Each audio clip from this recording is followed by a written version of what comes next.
Welcome to Tucker and Riyadh, the Wheel of Time showcast. I am your host, Joe Perry, here with my co-hosts, Jen Isgro and Tom Kokoza. How you doing tonight, Jen? Joe, I am really, really good. You thought last week was a very special episode, but this is a very special episode. Jen, how good would you say you are?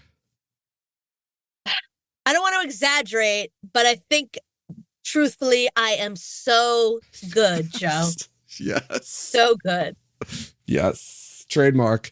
Tom, how you doing? I have to agree. Last week was nice and all. We had the spouses on. They're great. Don't get me wrong. But this week we have people on who our audience gives a shit about. I mean, whatever. They like our spouses too. That's a little harsh. You want me to cut that and retake that again, Tom? No, God damn it. I said what I said. He's like, no, Michelle never listens to us. She's never. Never. And I don't know if Sarah or Dan do. But no, I'm obviously kidding. Once sometimes. But she listened to last week's episode because she was on it. There you go. This is a big week, Joe. This is a big week. Yeah, it's Christmas. Why? I got my Christmas tree. We just decorated it today. Oh, wow. Getting ready for, Christmas next week. Big week. Big week, yeah. Christmas lunch at work on Monday. That's it. On Today, Monday, when this episode drops. Yeah, the day this drops. I might be eating already at lunch. I might be at lunch when this drops. That's it. This whole episode is actually just about the fact that Shohei Ohtani got paid $700 million. most of it baseball. Deferred. What is it, like over a 50-year period or something? No, it's the 10 years after his contract is over. He's $700 million, $2 million per year during the contract. Because he doesn't need the money, basically. $680 million after the contract is over. He makes more than that on advertising. Guys. Sorry, what? What? People who are listening to this are probably like, shut the fuck up and get to the interviews. So let's move on. All right. So big episode for us. We had the opportunity to speak to some of the cast from the television show. We were allowed to record the audio and play it for you because Tom is a smooth talking shyster. No, I'm just kidding. Just kidding. What? No, we're gonna play some of those interviews for you now. This is gonna be a two-parter because we got to speak to should I give it away? Eight cast members from the show. So we're gonna do 4 in this episode, and then we're gonna play the other 4 in our next episode. So be sure to listen to both episodes because you don't want to miss any of this. Do you guys? Is there anything you want to say before we start, Jen and Tom? I'll say it before and I'll say it again later, but thank you for this opportunity. Not to you guys, but to Prime Video. And to the actors themselves. And to the people who gave of their time, of course. Yes. For giving us this opportunity, because obviously this is something we very much looked forward to and had a great fun time doing. And it's very interesting, and I can't wait to play them for you guys. First up, we got to talk to Nynaeve herself, Zoe Robins. So let's listen and hear what she had to say. My first question is about Nynaeve's accepted test, of course. So we have a question. So on that third test, that third arch, Nynaeve decides to stay, right? The arch appears and then she decides to stay. What we wanted to get is your thoughts on how you think that arch then reappeared years later when Sheriam explicitly says that the way back comes but once.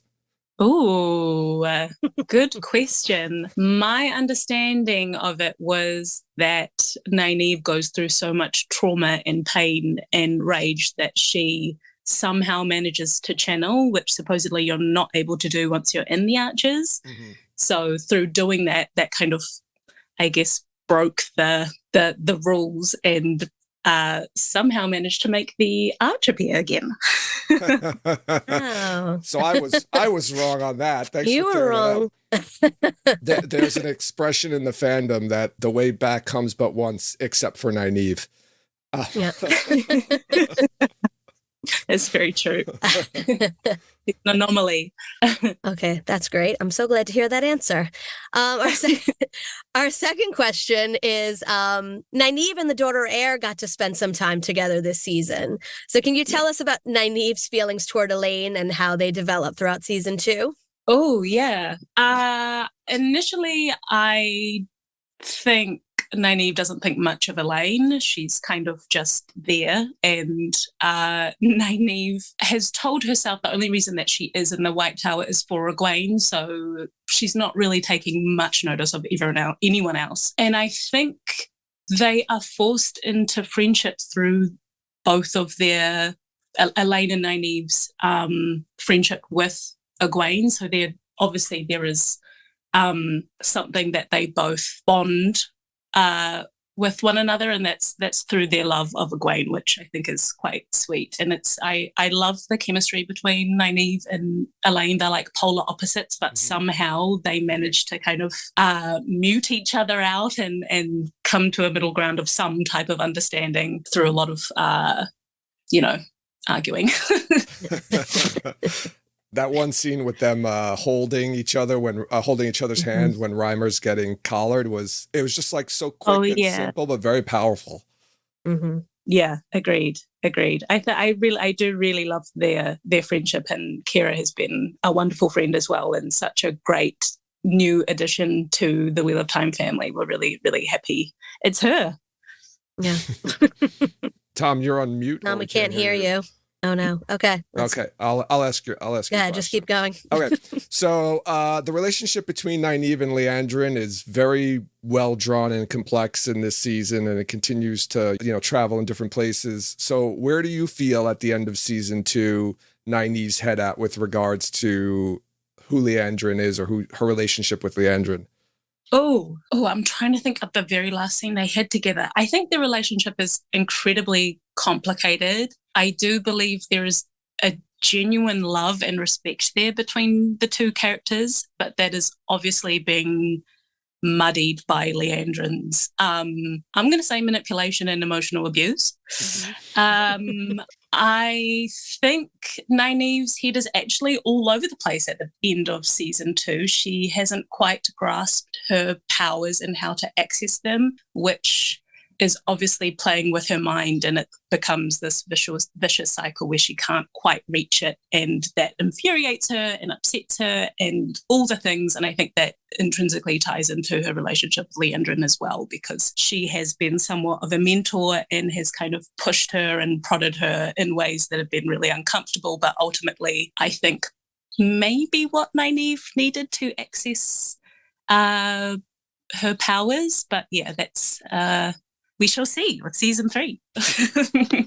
All right, I think I'm up now, and Yes. I apologize. Oh yeah, for the sound issues. So speaking of your powers, and not to get too far ahead, but how frustrating is it for Nynaeve that when she can't channel when she's like wants and needs it most? It seems that there's some sort of block there. Have you tried to sneak ahead and find out when you get past that? I've definitely done a deep dive in all like Nynaeve's pivotal moments. I think it's soul crushing for Nynaeve. Her one goal in life and her consistent drive for her is to make sure that the people she loves are safe and well looked after. And whenever she can't do that, I think she has a complete crisis of confidence, and it consumes her. And I think that's where we find her at the end of season 2, just completely, I guess, like a shadow of herself, a shadow of who we believe and know Nynaeve to be. But I hope ultimately that will propel her forward in her journey. I'm curious too, do you get frustrated? Are you like, when's Nynaeve gonna break through? Yes and no. I can understand why viewers might have been super frustrated with that ending for Nynaeve in particular, but it's also nice to be able to show all the sides and nuances to Nynaeve. She's not just a explosive fireball bomb of a person. She is very, very complicated and has real emotions. And I think showing that she can't always access her power just humanizes her a lot more. And it is nice to show lots of the different varying sides of Nynaeve. I think it's great that like the show shows that, right, Nynaeve isn't just channeling, right? That she's been a healer for years and she still has those skills and she still has things that she can do without being this like nuclear threat, channeler. And I think that's a great arc in the storyline. I don't know how you felt, but it was an interesting thing to watch.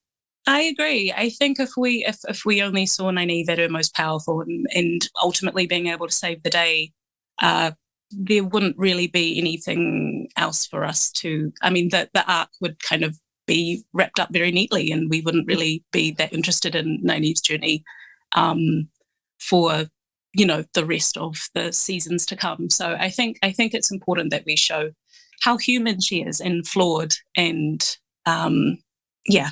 Okay, so quickly, just going back to what happens inside the arches. So it's not clear if what happens inside there is actually real, but it seems like there's a potential for maybe foreshadowing or Easter eggs. So is there anything in there that you know of that maybe fans should be paying attention to? Oh, that's a loaded question. Sorry. It's okay. Oh. Actually, I'm trying to think. I guess for season 3, the audience can expect to see more heartbreak. We're filming in South Africa. We've still got a chunk to do. But I think season 3 is going to be really exciting. I hope fans will love it. Yeah, we're really looking forward to season 3. It's going to be just knowing the storylines from the book coming up. I know that season 3 is going to be great too. So excited about that. Good. I have one quick, very short question I'll get in here before we have to go. So you seem to be good at both sword fighting, fighting with the sword and lashing out with the power. Which do you prefer, Zoe? Oh, what a great question. I guess it depends on the mood that I'm enjoying on the day. I think there's something very. I think channeling is something very. It's a very vulnerable space that I can imagine the characters must be in to access that type of power. But I think also for actors, you have to absolutely just believe what you're doing 1,000%, because spoiler alert, nothing is happening around you on the day. So you have to just absolutely go for it. And I think that the act of channeling is something very beautiful and very spiritual, and it's exhausting. The days in which we have those scenes, you just want to go home and have a bath and cry. But it's ultimately very, I think, really rewarding artistically. So I would say channeling. Thank you so much for taking the time out to talk with us. We really appreciate it. And we're very excited for season 3. And we're going to rewatch now season 2 and watch those scenes in the arches. And try to pick amazing. Thanks for your support, guys. Thanks. No problem. Thanks for the chat. Thank you. All right. So that was Zoe. Some interesting information we got in there. She was awesome, by the way, which I'm sure everyone listening could tell. So we finally got an answer to the question of how the arch came back. And I was dead set against it being the channeling, because I didn't think there was anything there that indicated it was channeling. But there you go. She channeled the arch open just like she did in the book. So I guess I concede. Now, I think in the book, she channels it open on purpose, though, right? Yeah. Well, it's closing and she blocks it. She channeled. It's kind of like a mixture of she channeled and then the arches itself was like, oh, okay. You know what I mean?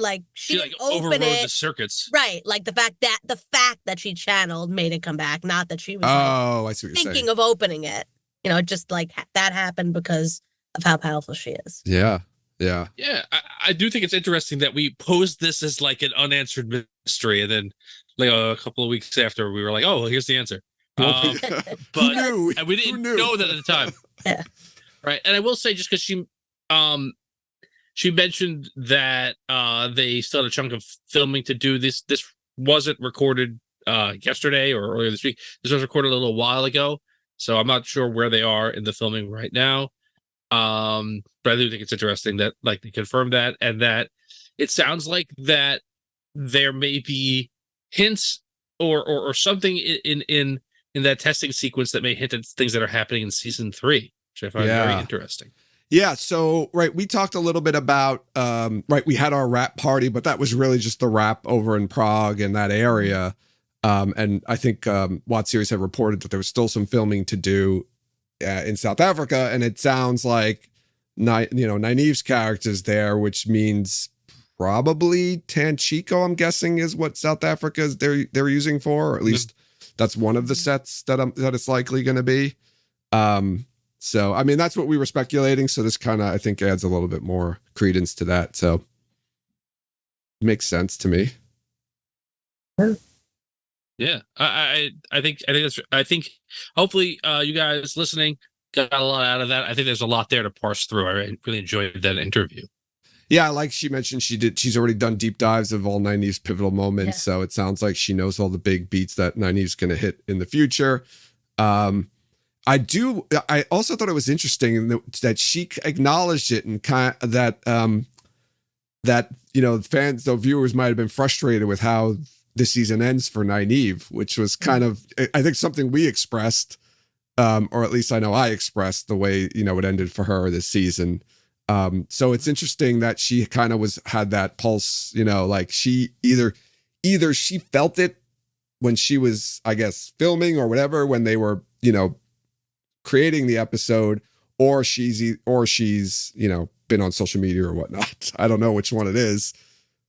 Yeah, but I do like her answer too, and I think it's really astute, like storytelling observation. Like if she's just constantly like at the end, like here's a super explosion, like it becomes okay. Well, we know Nynaeve's going to do that at the end of every season, right? Yeah. And like now it's now all bets are off. Who knows if she'll be able to like actually get out of any situation that she's in? And I think it's a great way of undoing what happened at the end of season 1, which is like just put Nynaeve in front of every army and she'll blow them up. Yeah. All right, so let's move on. Next up, we're talking to the daughter heir. I'm gonna laugh now every time I say that because of Brendan. Next interview is with Ceara Coveney. So let's see what she had to say.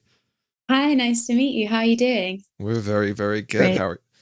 I know we have a short amount of time, so I guess we'll jump right into it if that's okay with you. Of course. Okay. All right.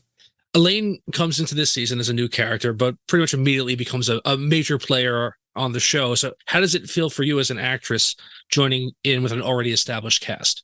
It was really exciting and really fun to join this cast. And I think the situation on the show and the fact that these actors had all done a season together already, but the characters had all grown up together in Two Rivers, and then Elayne's this new character who comes in. It actually really fed to the dynamic, and behind the scenes I'm making friends with Maddie and Zoe as actors, but at the same time simultaneously our characters are all meeting and navigating, becoming new friends. So it was really fun, and they were so amazing, and I was really welcomed in with open arms, and I learned so much from everyone so quickly. So I'll always be very grateful for that. Yeah, you mentioned, making relationships and friends with Zoe and Maddie. You and Zoe had such great chemistry together on screen. I mean, the both of you really captured that Elayne-Nynaeve dynamic from the books. Can you tell us?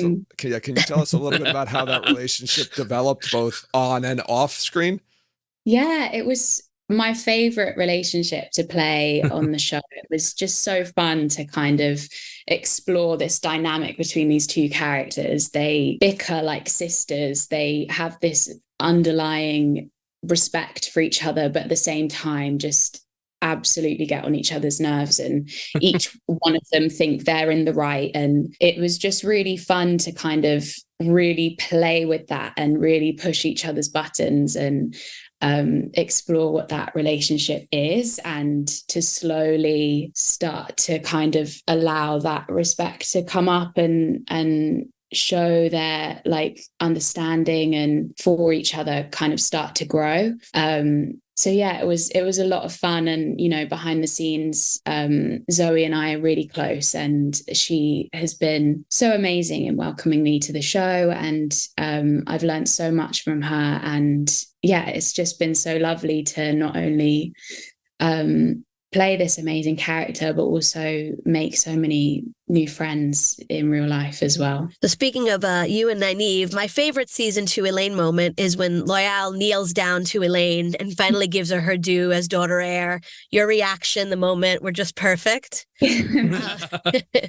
So how much backstory were you given beforehand about what being the daughter heir of Andor means for Elayne?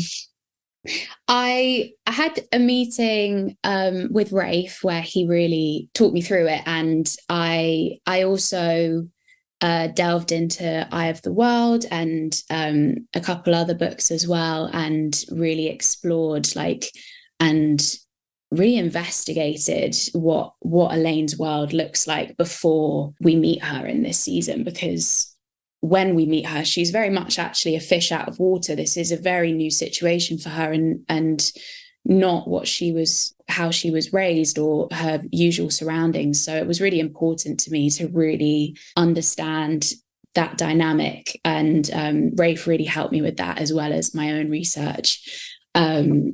And yeah, it was really exciting to play her at a time where everything is so new and she isn't kind of in her comfort zone. And I love that moment with Loial as well, because she's been very deprived of those moments. I think, you know, it's been a long time and she's quite used to them. So it was like a moment for her to kind of jab at Nynaeve and be like, "See, you know, this is how people treat me." Yeah. Oh, I love that. Oh man, I'm gonna watch the scene when we're done. I love it. All right, so all right, so I think the show and your performance does a great job of showing like the different aspects of Elayne's personality over the first few scenes, the first couple episodes. What is the impact of portraying the various facets of a character early on in your understanding of that character? Right, she's not a one note right away. Like you see a bunch of different stuff there. How does that? Like, what's the process through that, I guess?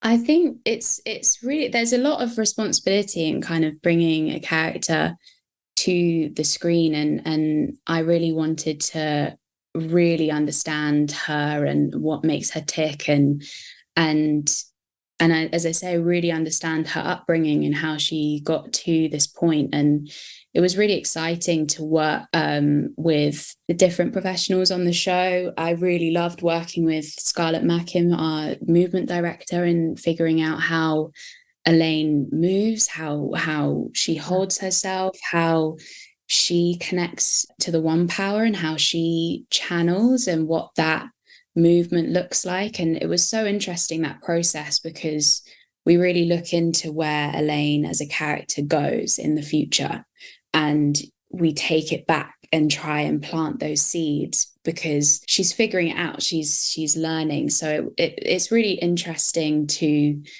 really go forward, to go backwards, and see where in the performance and in bringing the character to life you can really plant the seeds of the future, and really explore what that is, and explore how she finds the place that she ends up being in. You just guaranteed that like all the book fans are going to go back and like rewatch every scene. That's terrific. I love that answer. I'm sorry. I just. All right. Yeah. I think it's safe to say that we're all very big on Easter eggs and knowing those little hints that are planted at the beginning. Yeah. Yeah, well, the show is full of them. I love when I read the scripts or see it myself and I spot an Easter egg and I'm like, I know that one. Excellent. So in season 2, Elayne is kind of a source of important information about like the world of the Wheel of Time, the White Tower, channeling. She kind of fills in some of those gaps for us.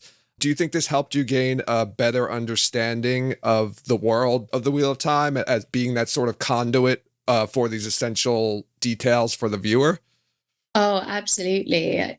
Learning those lines, I feel like all those rules and regulations are like ingrained in my brain. I know them off by heart because it's what Elayne says. And I think that's very much Elaine's character. She is this, she has a wealth of knowledge, and she really uses that as a tool and as her strength. So it's something that's really important to her. So in turn, I really had to learn what she knows as well, and really understand that. So it definitely helped as a tool. Yeah, and you're reading the script, you're like, oh wow, I really understand that now. Thanks. Helping both you and the viewer understand what's going on. That's great. I like it. Yeah. So it looks like we're out of time. I want to just thank you again so much, Ceara. We really appreciate you taking your time out to speak to us. Of course. Thank you so much for speaking with me. And that was Ceara. How awesome was she? Oh, I loved her. I love her accent. I could listen to her say buttons all day long. Buttons. Buttons. The way they Say say that? British say, yeah, the way the British say button, they say button. They enunciate the T's. Okay, anyway, on to the next interview. No. That's an interesting takeaway. Yeah, no, I thought she was, she was great, and I really loved her answers, like her excitement about the same things that excite us, about like seeing those little Easter eggs and things of that nature. I thought that was, I thought that was really cool. That was, I don't know, it was equally exciting for me to hear that. And again, I think well, no, I said it I think in the interview, right? She gave, anytime like we get insight into things and you makes me want to rewatch parts of the show, gets me I don't know, really pumped. Yeah, I love how she said that they're like looking at Elaine's future and trying to like lay seeds. That was great. And I really love that because like, God forbid we don't get to see, the entire story play out on TV. Like Elayne still exists. You know what I mean? Yeah. It feels like it doesn't just like the show wouldn't end when the story doesn't end when it ends. Like this is a person that like the story goes on. Yeah. Like no matter what. And she talked about like the backstory of Elayne, right? She had to kind of understand like who Elayne was. And I mean, I imagine it was interesting because she said she looked at Eye of the World. So like there's a bunch of scenes in there that don't happen in the show. So it was interesting that she actually had material to pull from that took technically events that would have happened prior to the second season that she, I guess, got to use to kind of shape the character, which I thought was interesting for her to be able to do. Yeah, because that could be like Elayne. This is what Elaine's like before she comes to the tower. This is her in her like comfort zone. Yes, right. And this is like the strict world that she like is forced to live in. The relationship that she has with her brothers and her mom and Elayne and all that. And I thought that was really, it was really good. And I love any reference to the fact, Rafe has said that I think multiple times in interviews about how like they're adapting the series and that's how they're looking to do this. This is not an adaptation of a book or this book, or it's like this is the series and we're looking to do that. And the fact that like that isn't just in the writer's room, but in the way that the actors like have discussions about their characters and are preparing for the show, like I think that really shows that that's an ethos throughout the production. Yeah. And to continue, right? That's two people in a row talking about how they're laying a lot of groundwork for stuff later on that maybe we're not necessarily picking up on our first watch or second watch or third watch. I mean, it's just like the books, right? You read every time you read the book, you find something new. So same thing seems like with the television show. So she was really great to talk to. I really liked her. She's she's got a great personality. Yeah. All right. Should we move on to the next one? Sure. All right. Okay. Next up, we have Dónal Finn. Nice to meet all of you. So we got three of you here. Is it Jen, Joe, and Tom? Yeah. thanks for taking the time to meet with us. We really appreciate you giving us, a chance to talk with you. No problem at all, man. I'm a big admirer of all of the Wheel of Time fan community and the podcasts as well. So I appreciate the stuff that you do. Thanks so much. I know we have a limited amount of time, so if you don't mind, we can begin with the first question. I think. Yeah, let's fire on. Yeah. Okay, so Matt is definitely a fan favorite character. Did you have any idea of Matt's popularity when you were cast? I guess I kind of kept myself a little bit at bay, like from it, just out of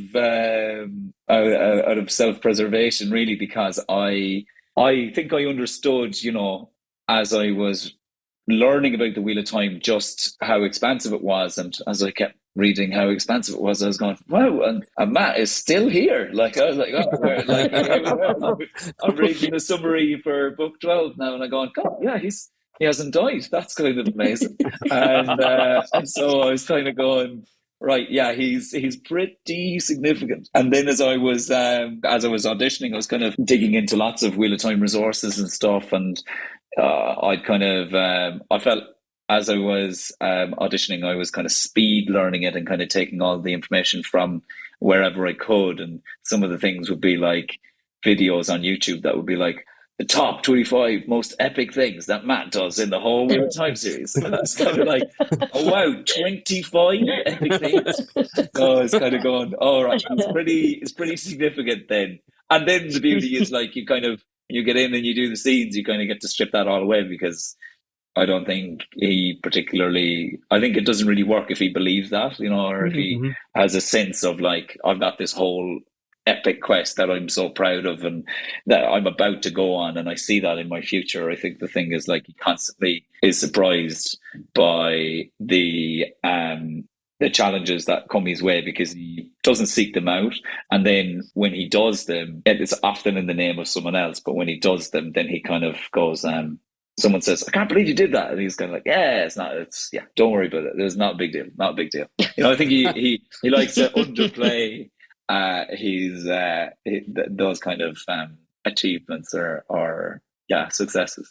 Yeah, love it. All right, so one of the most crushing scenes in season 2 is when Matt goes from pure joy at meeting up with Gran to the sadness letting him walk away due to the viewing that Min has. So was it frustrating for you as an actor to play a character who can't seem to catch a break? I guess it was, and I think like a lot of the it's never frustrating, like, because the material, the character is so good. Even when he can't catch a break, the scenes are still enjoyable, and so when in that moment he is, what would I say about that? Can he catch a break? There's a release then, I think, and when he does, I think I think all of that feels like, when the character, from understanding it from the character's point of view, he might feel that it's all in vain, those perils, but like the payoff or the kind of the enjoyment for us as well is that finally we do see that he does catch a break, and that he feels like he's won and he's achieved, and that he has something to celebrate. And I think that was maybe my favorite thing about the season, is that like it is just like someone like break a rock in two and like hitting it and having no idea like which strike it is that's gonna like break the thing, and then it finally happens for him. Like, but it's not when he expects it. It's not when I don't know if does that make sense. It does. I think the payoff is worth the suffering from a fan, right? Yeah. I think an awful lot of people, like I understand from the fan community, feel like I suffered because of the costume as well, so I did have a question about that later. I never felt like I suffered, I have to say. I love that coat, and when we were in Prague, it kept me very warm, and when we were in Morocco, it kept me really, really, really warm, like too warm. So, but I think I also have a payoff in that respect. So yeah, I mean, since you brought up the costume, I'm just going to ask the question now. So you were stuck wearing that costume for almost the entirety of the season. If you could wear one other character's costume, what would it be? I think if I was speaking, when we go to Kyrian and you meet and I bump into Rand and we have that chat. He meets me as I'm playing dice, and then it cuts to the lads and they're having drinks outside in a tavern, like at a restaurant. I know that in that cutaway, definitely Matt has had a word and said man, it's ridiculous, that you get to walk around wearing these class clothes, and I'm still wearing this. It's definitely, those are the kind of the outtakes there, or the unseen dialogue.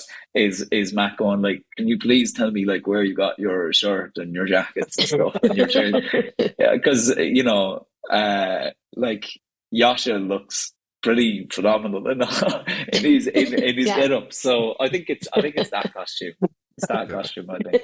It's definitely a great one. But also, if I was probably, if I was being really bold and mad, I'd probably go to whoever is the tailor who looks after Lanfear as well. Probably just see what it'd be like to wear stuff like that. They're epic. One last question. When Matt overcomes the temptation of the dagger and instead uses it as a means to escape the trap that he's in, fans read a strong allegory to addiction and recovery, being able to kind of break through these things. Was that an aspect of the scene that you were conscious of? Did that impact your performance at all? I mean, the parallels are there, and I guess I kind of I was conscious of what would be a way of making it similar, a similar kind of or bringing it into a world that we know, and so in order to kind of examine what kind of behaviors or what kind of things that what experiences that we have in real life, that you can kind of understand from a more of a kind of a clinical or even a stepped back examined approach. You can kind of study through videos or research and stuff of going, this is how that kind of having a craving in such a way manifests in the body.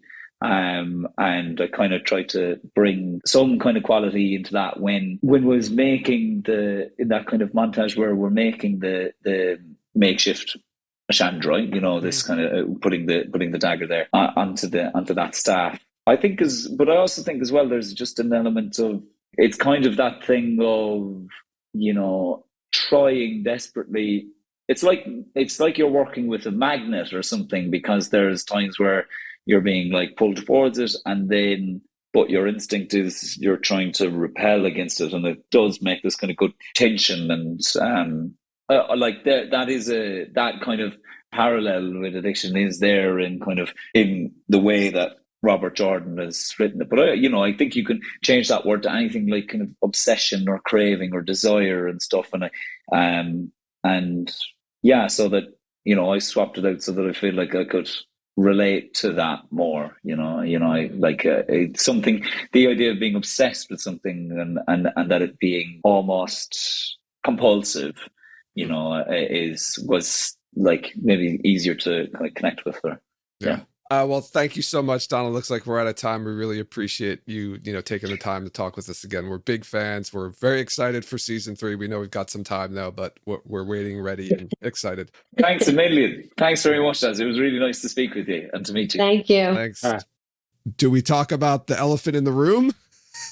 The Ashandarai in the room. The makeshift Ashandarai? I wish everybody could have seen Joe's eyes when he said makeshift. Yeah, I think both of us, the eyebrows just kind of went right up to the hairline. I can't believe 2 of our unsolved mysteries from Well, that doesn't solve anything. He says a makeshift Ashandarai. I think a makeshift Ashandarai, and the way that he says it very strongly indicates that an actual Ashandarai appears on the show. Yeah, which I believe. And which would, well, I didn't, and I argued in that episode that this thing that he makes in season 2 ends up being the only one. Okay. Somehow it may get changed, the evil may get taken out of it, but like that's it. And this really indicates to me that an actual Ashandarai that's not made by him in a room may appear on this show. I think that's I mean, whatever. He doesn't exactly say that, but that's what I heard. Me too. I thought you were trying to say you were right. That's why I was immediately arguing with you at first. Jen can't have that. I again, that's one of those things where like if I'm right, I win, and if I'm wrong, I win because it's still awesome. Yeah, but I can I say I loved all of his answers. The enthusiasm and like the thought that he put into every question that we gave him was really appreciated. And I loved his insight into Matt as a character and how Matt approaches like the crazy things that he does. Mm-hmm. Yeah. And I love that he calls them the lads when they go out for a drink. And I don't know. I was just like, oh, I'm from a different country. Yeah. Lads, yeah. I love listening to everyone's accents so far. Yeah. They've all been wonderful. Well, everyone we talked to had accents, so we got lucky. Not to them. Don't. No, to us. We have accents to them. Yeah, so they're like, we don't have any accents. Only they do. We sound normal. What are you talking about? Next up, we talk to the daughter Rhea. The daughter Rhea. Hey, yo. I love how he brought up the costume. Like I had that question like further down, and then he brought up the costume, and I was like, I gotta ask this question now because he brought it up. He was very thoughtful. We didn't get to ask a lot of the questions, but I agree. He was like very deep in his answers. He was good. Yeah, and I was surprised about his description. You know, when you asked the question about the dagger and addiction. And it seemed like he took it a different way, but like obviously something similar, like he said, obsession or cravings or whatnot. So I thought that was an interesting answer too. Like he described it like a magnet, like a magnetic pull towards it. I always enjoy any kind of like answer that gives a little insight into like the process that someone goes through to get to their end result. For him to talk about, like, he looked at like how people who are addicts, like their body language and how they deal with that, and he tried to mirror that, but like presumably he doesn't have really any experience with that, so he moved on to something that he felt he could connect more with that obsession, to like really get in the emotional space that he needed to get to those scenes, which I think were terrific. I really enjoyed that interview. I hope everyone listening did as well. I think a lot of the cast is like utilizing that movement coach. I feel like I've never thought of that as being a thing until we started talking about this show, but like the channeling and this possibly, and then there's another interview coming up where someone else describes like thinking of how a body would move in space, feeling a certain way. It's just like, it's very interesting, like to think about that's somebody's job to like bring that out of you. I know, that's kind of crazy. Like when Ceara was talking about it before, I was thinking more of like the channeling, right? Because we heard about movement coaches and they talked about it with the channeling before, but she kind of brought it into like, well, this is how like a princess would like walk and stand. So she had to, get that kind of, posture, so to speak, down. And I'm sure the movement, she said that the movement coach helped her with that, which I didn't even think about that part. I was always thinking about the channeling portion of it. So, that was great. Shall we go into our final one for this episode? Let's close it out. Let's close it out with Sister Strongjaw, Kate Fleetwood. Hello, how are you all? Very good, very good. Great. Doing well. Good. I know we have a limited amount of time, so I guess we'll jump right into it. Yes, I think Jen. Okay, so our first question is, in season 2, it's finally revealed that Liandrin is working for the Shadow. So how did you balance your performance to keep viewers guessing, knowing this was her path all along? I don't know. I just think you just play the moment, don't you? You just play you don't, when you play a character, you don't play the end. You don't ever play the end. You just play the now. I mean, of course, the end is subconscious and it's high behind you, but you have to play the moment, and so you have to play with the person you're playing with. And I mean, we all have a sort of tapestry of history and projections going on as human beings. And so not that the Argers are human exactly, but but you don't play the end. That's all. That's the quickest answer I can give you. You play in the moment. Great. So one of the biggest surprises in season 2, especially I think for book readers, is that Liandrin has a son. And it's implied that that's weighed heavily on her decision to join the Black Aja. Yes, it was news to me as well. So that was going to be part of my question was, say that again. I missed. What I was going to ask is, do plot twists like that surprise you as much as it surprises us? And do you feel that having a son humanizes Liandrin and makes her a little bit more of a sympathetic villain? Yes. I mean, but to be honest, it was a surprise to me when I first read those scripts. And so, I mean, I knew there was a man in North Harbour, but I didn't know what that was, as the fans and you guys didn't know either. But it made huge amount of sense to me. It was like a ping moment. It was really, really clever, I thought, of the writers, because it's about it because she has a responsibility, and it's not a partnership that, or boyfriend or something. It's a responsibility and a duty of care. But of course that gets compromised when she meets, Lanfear, who she's petrified of. Oh yes. So did you think that was a really interesting scene to sort of?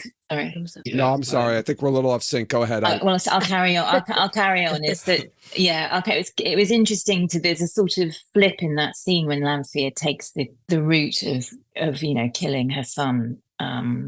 Because I was, the sort of the mixture in that feeling is, of course, I don't want my son to die, but I know it's the right thing to happen. And also I'm absolutely petrified of Lanfear. So it's a really complicated, you're under duress at the same time as feeling emotional and trying to hide that, and also losing your son. And it's a really complex thing. And of course, it's also a freeing thing, which he feels guilty about. So it's really knotty, isn't it? Yeah. And that's so, and you get that with the villains, that's what you get with the villains. And I think that's been the best, sort of most successful part for me, anyway, personally, of season 2. One of the most successful things in this season 2 has been the introduction of the Forsaken. And I think it's given a huge amount of conflict and higher, the stakes have just gone higher and higher because of that. And they're so fabulous, the Forsaken, and that I think that's really increased the intensity and the heat in this season. And I think I'm really happy to be sort of anywhere near that part of the story, because it's so complicated and knotty and interesting. Mm-hmm. And that is what makes the villains interesting, is if you give them these provocations and realities, and that's that's what humans are, and I think that's why audiences relate to them, is that they like to see people who are flawed like we all are. Mm-hmm. Yeah, definitely. I want to say, like, I think you did a tremendous job just playing the different layers of that scene. Like, you can see the different emotional beats of the conflicts that they're in. So I just wanted to throw in a well done. Thank you. Thank you. I appreciate that. All right. So our next question, in episode 5, right? That's when Liandrin brings the girls to Surath and to the Shanshin. Mm-hmm. And before she leaves through the Waygate, she unbinds Nynaeve. Why do you think she did that? I think, yeah. if you can tell us, if you're allowed to tell I mean, us. it's sort of like leaving a bomb in a room, isn't it? Or in all the good play, in all good plays, you would have a character coming onto the stage and putting a gun in the drawer and then leaving, and then the audience are like, when's the gun going to be used? When's the gun going to be used? And I think it's that.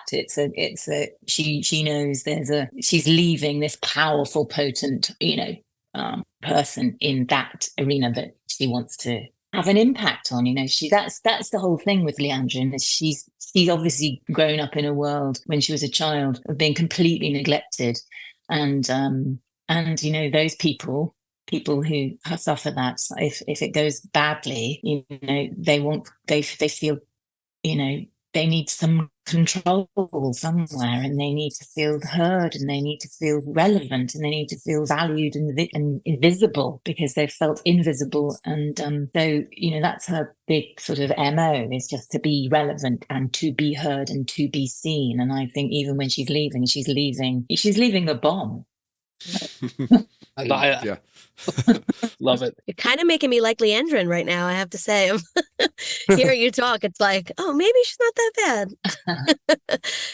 Okay, in episode 1 of season 2, Shiriam mentions that a novice died in Liandrin's care. Is there any kind of backstory you can share with us about that? Allegedly. Okay, all right. Allegedly died in my care, perhaps. Okay. Yeah, I mean, yes, probably. Yeah, we didn't thrash that out too much. I think sometimes, it's like doing Shakespeare. It's you don't need to know everything to feel the vibrations of what that could be. It's the language and the image and the vision of it, the visuals of it, and how it sort of plumb lines into one's imagination. Yeah. Sometimes it's best not to tie everything up, because it's just sort of more fascinating to sort of allow it to sort of possibly go there or possibly go there today. And on the third reading, I'm going to think of it like that. It just enriches it.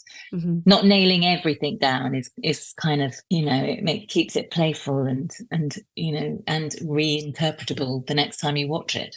Mm-hmm. So yeah, I don't always like to nail everything down, because I think you let the audience do that. That's great. Well, okay, I got to sign one last question. So quick, you work with so many amazing scene partners this season. So what was your personal favorite scene to film? Oh, that's a bit cheeky, isn't it? Because I love them all. I love them all. I love them all for different reasons. They're all. I don't have a favorite. I'll have an amazing day because I just think that set is incredible. Or having a wonderful day because that interaction with that actor was really special and really. Or I had a great day on this day because it was, for instance, Donal's first day or something, and that's a special thing. And so it's very rare you have, like, and the occasion if it's freezing, I can probably tell you the sort of tough days when it's absolutely freezing and you're just desperate to get into the warm and stuff like that. But it's really hard to decide that. Yeah. But I mean, I think if I had to, I always have a very, very special time with Zoe.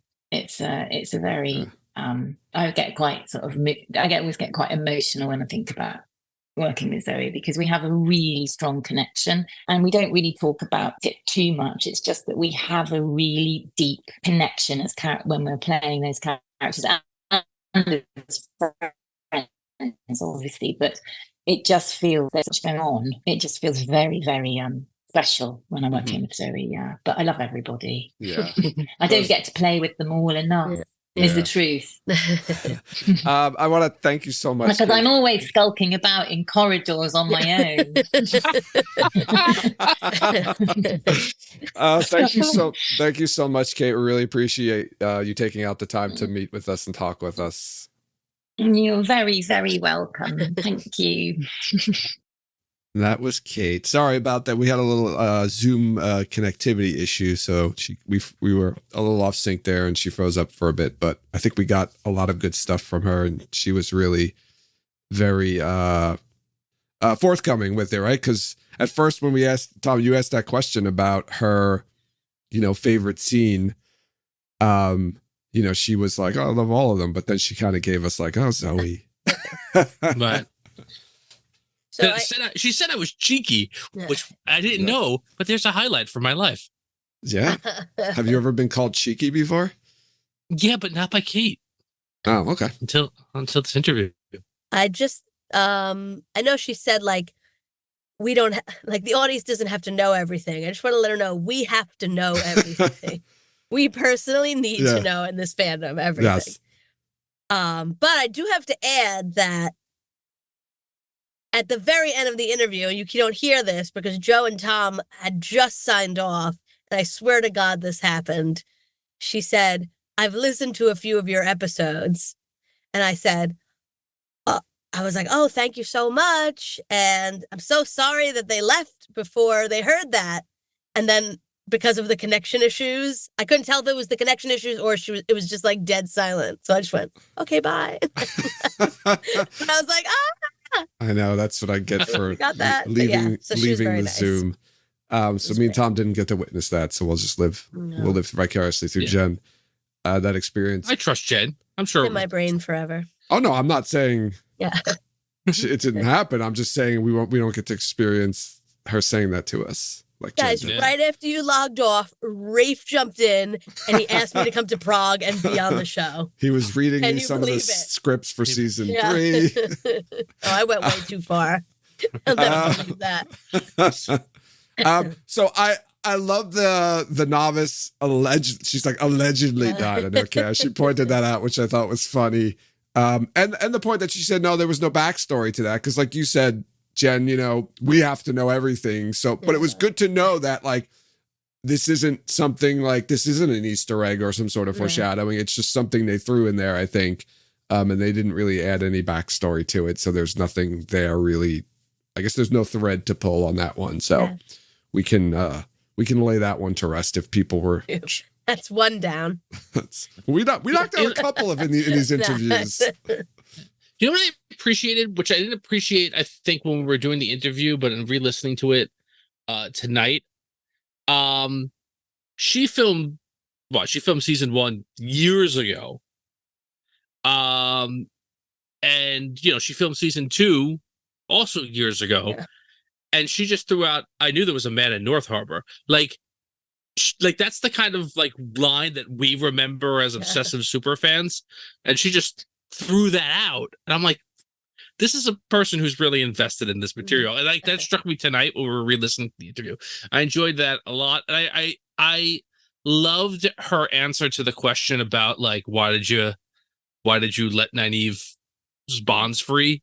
Oh, and she was describing. There was nothing about like, I felt for her and I wanted to give her a chance. It was like, fuck them. Yes. Like, that was the We talked about that. And we were debating whether like it was like one or the other, or a little bit of both, but she gave it up like, no, I'm just dropping pulling out a pin and dropping the grenade. Yeah. And I loved her insight to like Liandrin just wants to be remembered and like wants to like make an impact. And like that's like such a driver for her. And I'm like, oh, this is great stuff. And I also felt the same way. There's the character insight into her. The question, like what she was talking about, the scene with Lanfear and her son, and like all the different emotions that she has like experienced at the same time. Like, she seemed to really like the Forsaken. She brought them up a couple of times and talked about how interesting they're making the story. So, we're probably gonna get some more interaction with her in Forsaken in season 3. Maybe. I'm gonna guess, but I don't know. Well, I guess who knows? Yeah. Who knows? So these were great, these 4 people, huh? Yeah. Well, it's a good thing we have another 4 to talk to in the next episode. So I would say, make sure you listen to the next episode because we've got 4 more interviews coming. Any final thoughts, Jen or Tom, before we wrap it up here? No, again, just thankful that we were given this opportunity. Hope we get more in the future. I'm glad that we what? Sorry. No, go ahead. No, just that's it. This is a good fun and happy day for us. Yeah. I mean, we said it, I think, a few times in the interviews themselves, but it sounds like we need to go back and rewatch season 2 again because there are things we missed. So yeah, I would go back honestly because I feel like whatever. There's me. I'm gonna probably rewatch the whole thing. Like I'm taking off during the winter break, the Christmas break for the kids and whatnot, and I'll sneak some time to kind of rewatch the whole season. I think there's a lot in there that we may not have necessarily realized were breadcrumbs. Yeah, and I think I was thinking the same thing. Like it's the perfect time for a rewatch over the holiday break if people are taking time off or you're going to be off visiting family or whatever. Maybe try to get some of your family to watch an episode. Yeah. I think that's what I'm going to try to do. Get them to watch, and then have them listen to our show. Right? Yeah, everyone wins that way. Yeah. All right. I want to remind everyone to follow us on social media. You can follow us on Twitter, Instagram, and Facebook. Join us over in Discord to continue the conversations there. We also post our episodes on YouTube. So check out our YouTube page and be sure to like and subscribe there. Rate and review us wherever you listen to podcasts, and check out our merchandise and Patreon pages to support us that way. We've got a lot of cool stuff on our merch page, and we've also got a lot of great perks on our Patreon. So check those out. We really appreciate it if you support us. Final words? 700 million. Thanks everyone for listening, and you'll hear us next time.